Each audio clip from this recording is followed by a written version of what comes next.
there, it's Dr. Maria Rothenberger from the Miracles Happen Fertility Center at drmariarothenberger.com. This is a compassion vlog series, and we are on week 40 in the year 2020. We are using this book, A Year of Living with More Compassion. As you can see, there are 52 quotes. We're on quote 40. Almost done with the whole year of living with more compassion. And what a year it has been, this year 2020. The quote this week is fairly long. It's by Albert Einstein, actually. So I am going to read the whole thing. I hope you enjoy it. A human being is a part of the whole, called by us universe, a part limited in time and space. He experiences himself, his thoughts and feelings as something separated from the rest, a kind of optical delusion of his consciousness. This delusion is a kind of prison for us, restricting us to our personal desires and to affection for a few persons nearest to us. Our task must be to free ourselves from this prison by widening our circle of compassion to embrace all living creatures and the whole of nature in its beauty.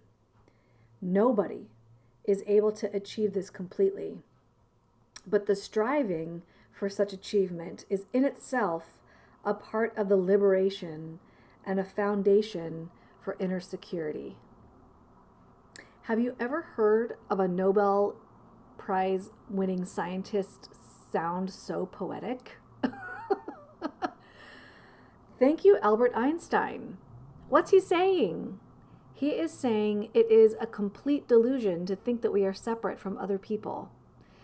And the onus is on us to radiate compassion and loving kindness toward other people because they are us and they are us and we are them.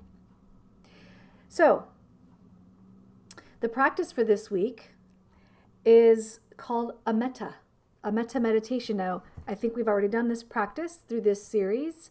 It's a way of offering yourself loving kindness, somebody that you love, loving kindness, somebody that you're neutral toward, loving kindness, and somebody that you have a very difficult relationship with, loving kindness.